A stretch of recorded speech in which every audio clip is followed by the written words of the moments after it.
What's up, everybody? My name is Tim Roswick, and today I want to talk about the future, which is digital products, and why I believe that everything moving forward is going to be digital, and why you should focus your efforts on digital. So if you're like me as a kid, you probably always wanted a physical game, right? Like I remember my first game, Project Exodus, that I ever worked on. I bought a little DVD case, and I printed out a paper and I stuck it in there, and I was like, this is what it's going to look like, and it's going to be awesome.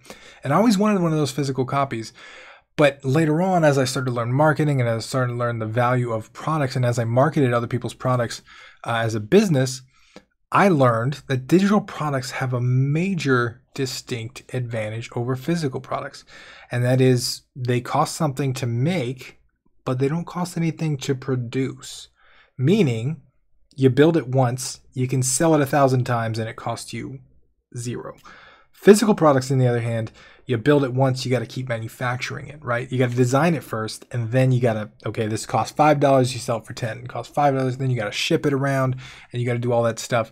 And for things like games that can be delivered digitally, it really makes no sense anymore to have physical copies. Like, yes, some people like the advantage of owning a physical copy because then that means they can sell it or they can give it to their friend or whatever.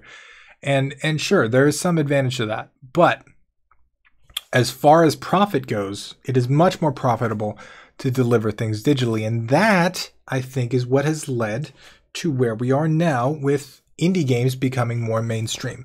Without digital distribution, I don't think that indie games could have been this popular, because when physical distribution was controlled by Microsoft and Sony and all these big companies, they had the keys, right? And they could charge whatever they want, and they could make the demands, and you had to agree to them because you had no other way of getting your, you can't fund that, right? You can't make 100,000 copies of your game. You don't have the money for that. So you have to make it to them, and they manufacture it and they do all that stuff.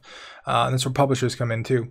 But digital distribution was in through the back door, right? Like, hey, maybe we could just sell our games on our website. Maybe something like Steam could come along and just sell games online digitally.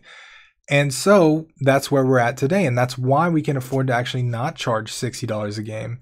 We can charge $10 or $20 or whatever we want to charge, because it's digital distribution, doesn't cost anything to distribute. I personally think this is the future. And I think anybody that's looking at physical copies, you need to ask yourself why, right?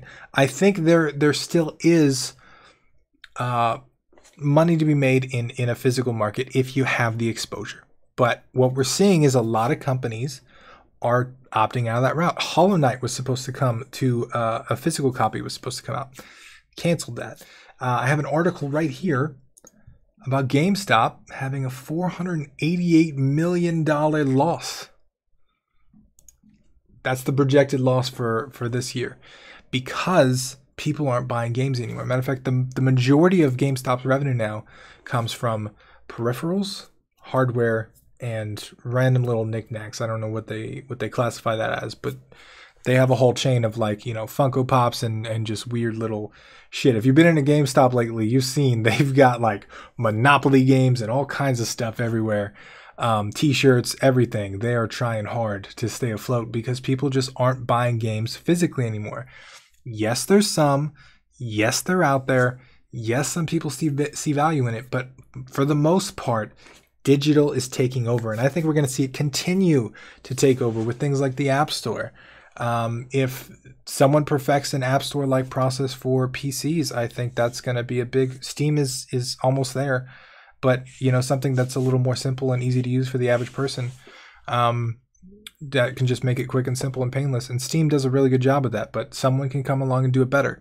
I think a lot of things are going to change over the course of the next 10 years. And if you're not focused on digital distribution, I think you should be.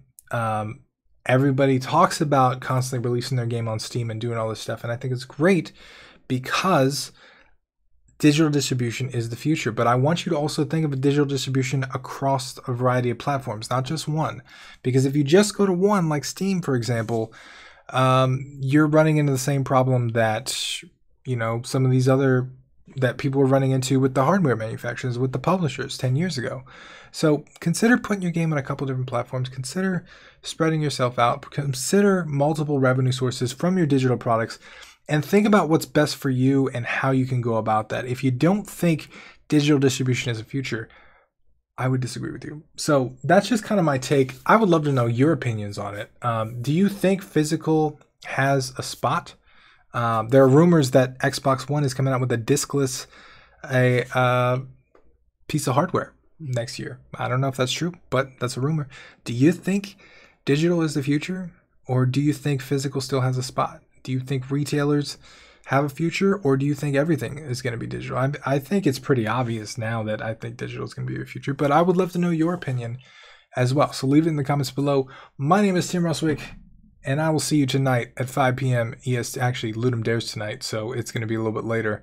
Ludum Dare starts at 9 p.m. EST. Don't forget, I'll see you there on stream.